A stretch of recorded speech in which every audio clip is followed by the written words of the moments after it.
to Dave C, straight from the pit. Dave C here. Let's turn the lights out a bit here, and kind of go back to a time when we were in elementary school, and it was near the end of school in June. The day's winding down before our anticipated summer breaks, and the teacher would sometimes just turn the lights off because it was so hot in the classroom. And remember, we'd sit on our desks and put our heads down, and sometimes we'd be able to watch a movie. They'd bring in a VHS, a VCR for a movie. Thought for today's show, we could talk about the 1988 Destro's Demon. So this was a fairly large vehicle when it was released, and I thought first I could take a look at the drivers for the Demon, and they are codenamed Ferret, and there are two of them there beside Destro. And file code reads as follows: codename Ferret, Iron Grenadier. Demon drivers. Ferrets are chosen and trained based on their doggedly positive attitude. This is a vital attribute for them. When a squadron of demons attack in formation at full throttle, with all weapon systems firing, they are virtually unstoppable. But break up the formation, slow down the pace of the attack, or counterattack from behind. Infantrymen with handheld rocket launchers can turn the demons into burning hulks. Their motto should be, "Don't look back." So there's a bit of a shot at the vehicle in combat.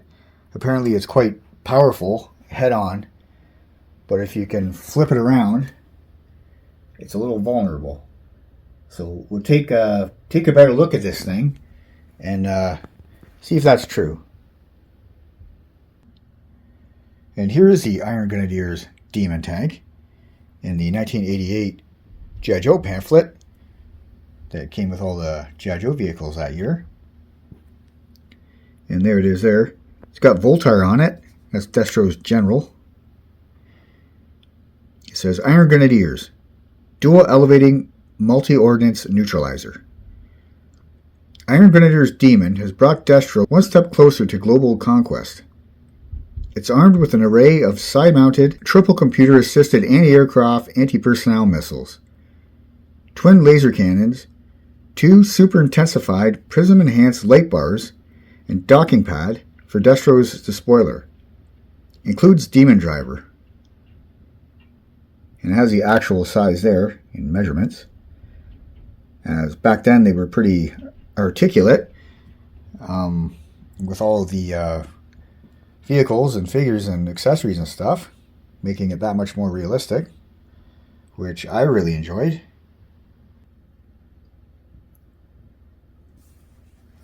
Pretty futuristic looking vehicle, and the color scheme matches that of the Iron Grenadiers army that Destro controls. And when I first got this thing, the first things that kind of jumped out at me were the big lights that are actually controlled by solar energy. They're called extremely high intensity spotlights. Solar collector. And as well as on the front there, it's also a light, and the coloring of it is pretty great, the red. I think it just really makes this vehicle pop.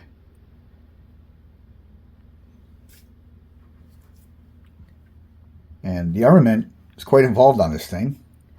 It's got these missiles here that are called triple computer assisted anti-aircraft, anti-personnel missiles. And I do have the blueprints for this vehicle.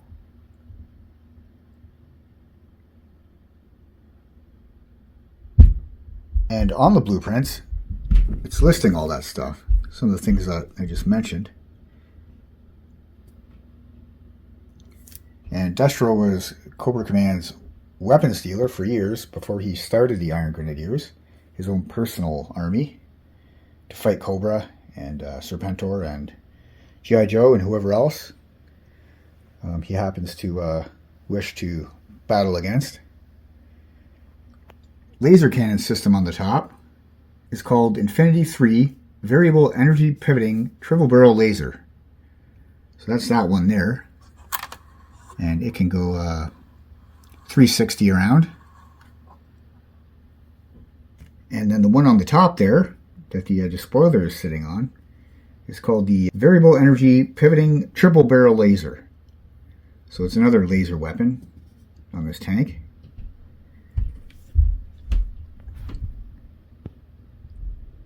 I like the decals on this thing. I think they look pretty interesting. There's a dragon there, like a Scottish type dragon. And the digital numbering is pretty futuristic on there. I think looks pretty great. And just all the little details on it, like the hoses and the way that the tank treads are, the tank wheels. And like I said, the coloring is just pretty great with the gold and the black and the red. And this is the Destro's despoiler as written up on that sheet there. And my buddy Joe, he gave me this one for Christmas a couple of years ago. And of course, Destro himself was sold with this. And I just think it's pretty great that it's able to go on top of the Demon here, so that Destro can pilot it into battle. And if he wants to take off, he can just fly away with this thing and get the heck out of there. And here's a side view of the tank. And you can see there that it's pretty slender. It's slim from this angle. It would be a much harder target. And there's the three-person cockpit. It's got communications, fire control, and driver. And you can see a look at it from behind.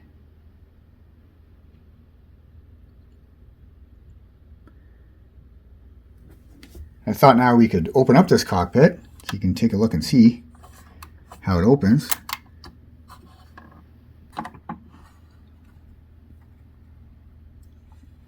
And there are the areas right there. You can see the gunner position on the back here.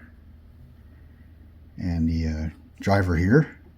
And fire control position, that one's called.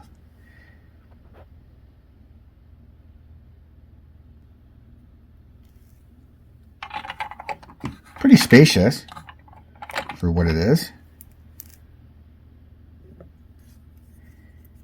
And I like it. I mean, I think it's a really neat design. And I think that the toy company back then did an excellent job in creating this thing. And giving another element to G.I. Joe by creating the Iron Grenadiers for Cobra and G.I. Joe to fight against.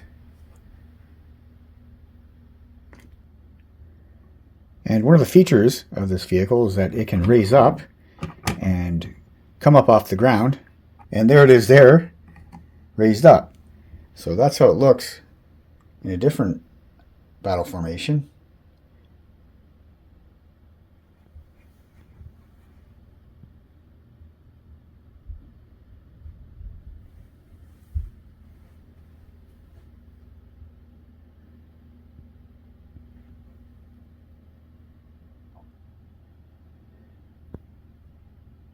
I didn't have this one as a kid. By 1988, I was pretty much almost out of G.I. Joe. Like I always say, the last Joe I bought was Salvo in 1990. But in 1988, I only was able to get a few figures. And I was, like I said, starting to do other things. But, I mean, I still love G.I. Joe. But I didn't own any of the Grenadiers. But I think had I been a little bit younger, I would have been really, really into these guys. Because I think it looks really neat. And I like how they're depicted in the Marvel book. So I thought next we could look at some of the Marvel comic issues where the Iron Grenadiers are featured in, and the Demon tank. And the Demon first appears in the July 1988 issue, number 73.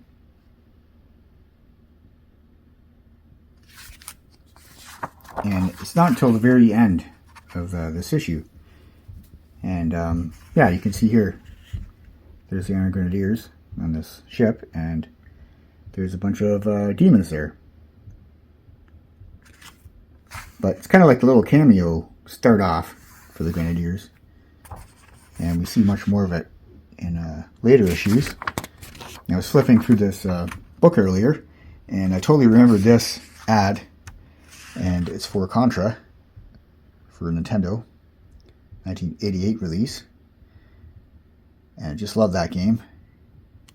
Brings back memories.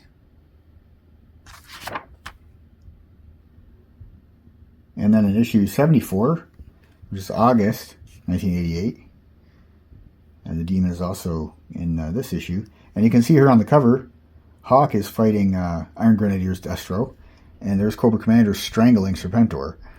So this is the epic battle on Cobra Island, where you had three major forces combating each other for the possession of this island. And you can see here, there's the Demon there, coming into battle. And he brought all his boys with him. That's what Joe is pointing at, gung-ho, when he's talking about Destro and the Grenadiers coming into action. And here is the Cobra Island map, where the Civil War is taking place, with the three combatants. And a breakdown of what's going on as far as the order of battle goes. And just a really, really fun story arc for this comic at that time. I remember it being very, very exciting as a kid. And although, like I said earlier, I didn't have many of the 1988 figures and vehicles, I was still reading the comic quite closely and getting it at the corner store. So I really enjoyed that storyline, and the Grenadiers were a big part of that. And there is Destro in his despoiler on the cover of issue number 87, which would be a 1989 issue. And then a little bit later on, we have this three-parter from 116 until 118, and it's called Destro, Search and Destroy. So here is part 1 of 3. And you can see there's Grenadier's Destro, and Cobra Commander wants him dead. And it's a great story arc as well. And here's part 2 to that.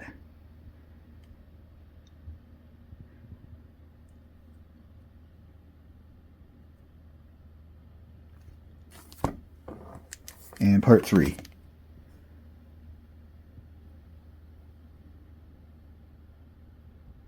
Here's the other part of the instruction sheet.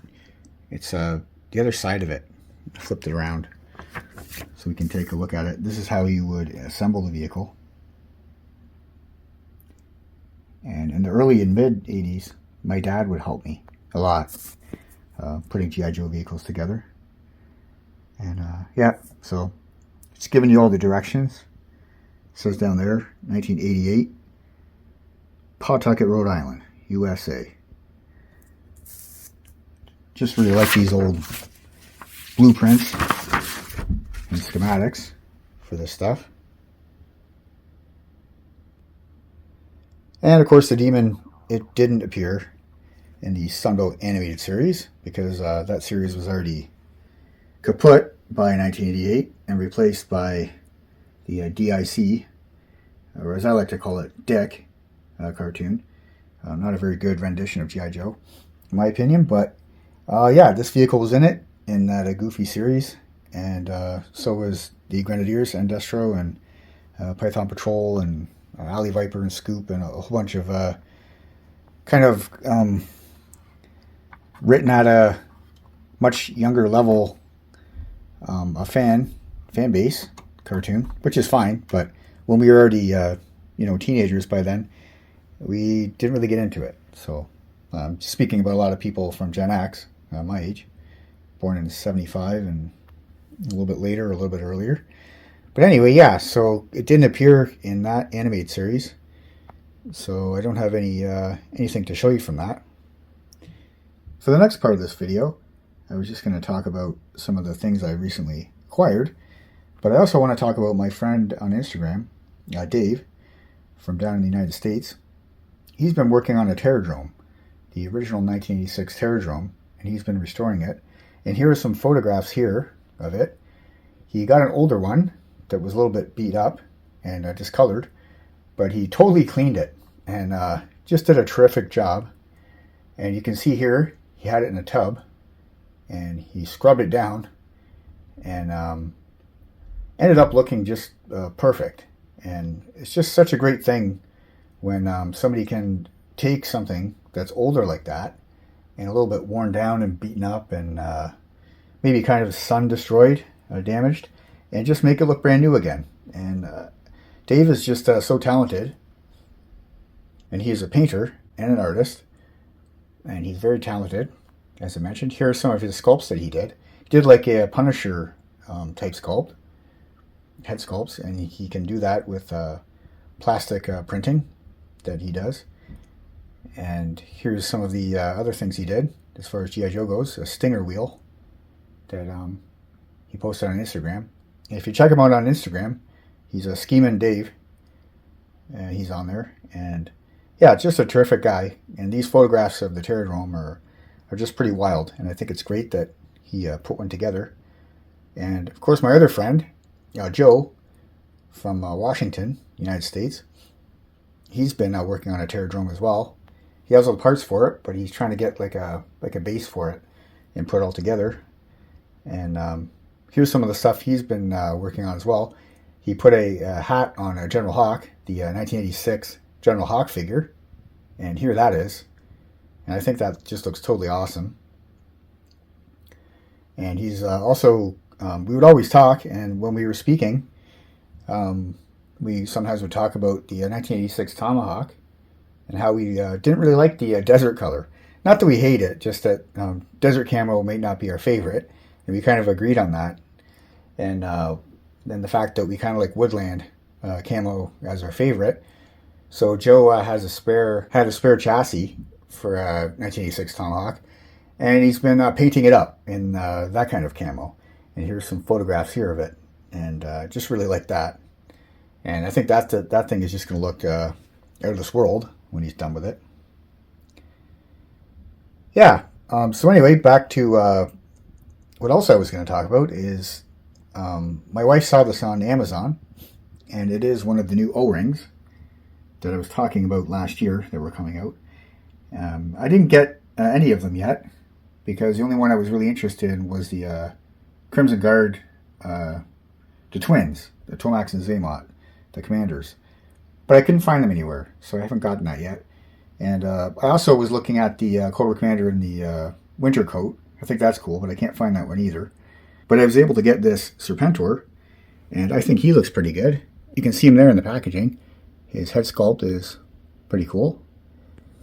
And he comes with a cape and his back cowling. Something that I don't have for the original. I'm missing his back cowling, the snake hood type thing, and his green cape. I do have his snake, but I don't have his knife. And this one here came with his knife, so I thought it'd be cool to get that. And I'm not really a big fan of the artwork on the front there. It's okay, but I prefer the 86 original. So I'm going to open this one up and have them displayed by my Terradrome.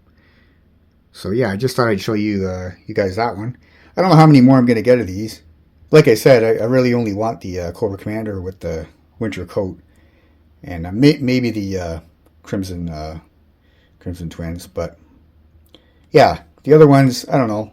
They've made Snake Eyes again, and there's already a million Snake Eyes, so see what else they come out with. I was kind of hoping they'd do more like Billy and stuff like that. They did do the Zartan for a Cold Slither, the rock singer and guitar player. So I thought that was pretty cool.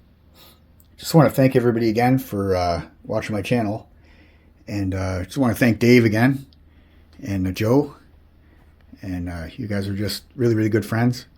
And I think it's great, Dave, that you and your son watch my channel together. I think that's totally great, as well as Joe. So just really happy, and looking forward here to doing many, many more episodes of Straight from the Pit. So until the next one, yo Joe.